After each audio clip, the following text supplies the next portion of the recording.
by Ana Solis, Pag-asa's Climate Monitoring and Prediction Chief. Ana, good to have you in the show. Yes, good afternoon, Mary Ann, and all our listeners and viewers right now. Good afternoon. Well, it's actually Denise, but Anna, recent reports indicate that the Philippines it's experiencing above normal rainfall due to La Nina conditions. But how does this increased rainfall correlate with the current high heat index levels? Yeah, so above normal rainfall conditions were experienced over most parts of the Philippines due to the occurrence of these La Nina conditions, which started in January 2025. So there were heavy rainfall events due to shear line, easterlies, and low pressure area. And we experienced this until early last week of February. But during the past few days of February and March, so easterlies prevailed with warmer temperatures and local thunderstorm activities in some areas, especially along the eastern portions of our country. But this increased rainfall is often correlated with hotter temperatures because hotter temperatures lead to more evaporation. So it could put more moisture or more cloudy. Mas nagiging cloudy kasi tayo into the atmosphere. So more clouds means higher relative humidity and therefore high heat index. So kapag cloudy, yung weather natin is typically hot and humid. So mas mataas yung alinsangan, mainit at mahalumigmig. So we feel hotter and more uncomfortable because when the air is saturated, yung talagang may moisture sa environment natin, our sweat doesn't evaporate easily from our skin. So it makes harder to cool down. So yun yung nararanasan natin ngayon, warm and humid rather than warm and dry, in which kapag nakakaranas naman tayo ng clear sky, warm, dry, so it allows our sweat to evaporate quickly.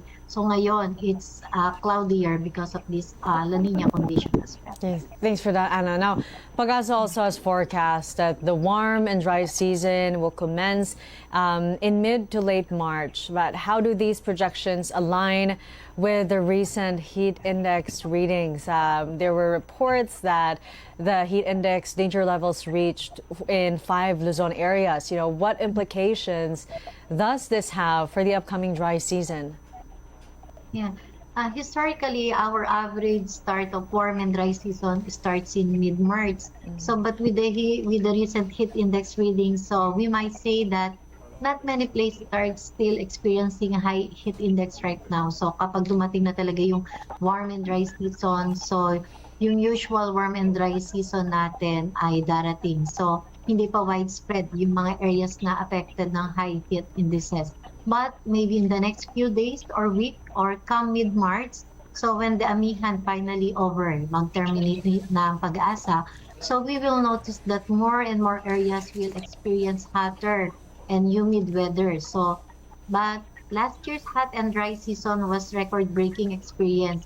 So about 10 Pag-asa stations recorded record-breaking maximum temperature last year because of occurrence of strong El Nino. But this dry season, so maybe if we try to compare with last year's record-breaking hot and dry season months, hindi naman ganon katindi, but kailangan pa rin hindi tayo maging kampante.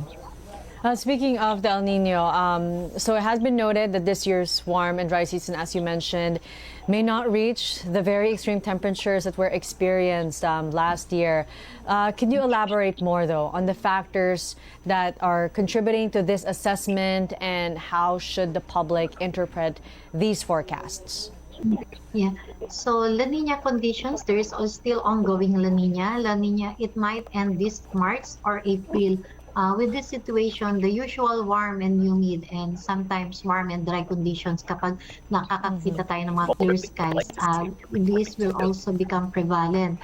I mean, mainit pa rin yung ating tag-init, so di dapat tayo maging kampante.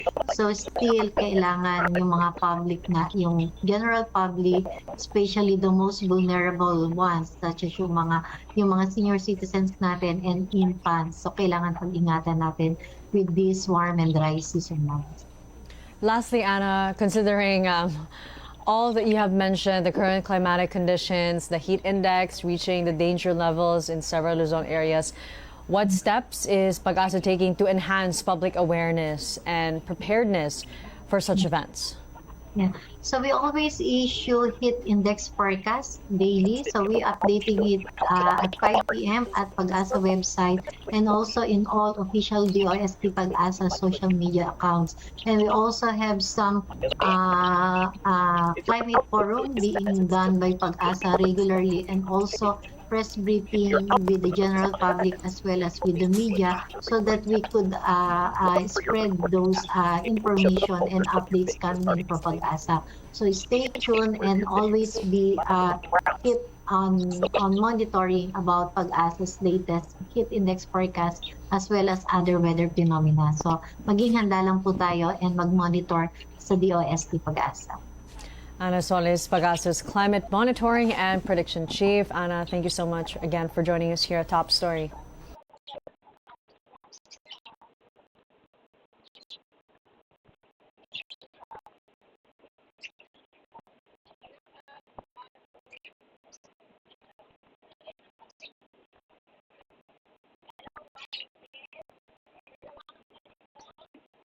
To give us a better understanding of the country's weather patterns, we are now joined by Ana Solis,